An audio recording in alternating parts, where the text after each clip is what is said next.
In this video, I will show you how to quickly find your Instagram QR code. So to get started, go ahead and open Instagram on your device. Make sure you're signed in into your account. Now click on your profile at the bottom right corner of your screen, and that will take you into your Instagram profile.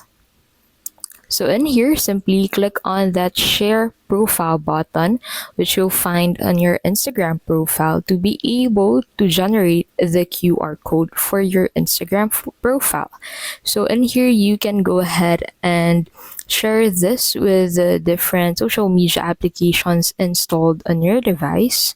You can also copy the link of your profile, and you can also click on that button at the top middle of your screen to be able to incorporate customize background into your QR code.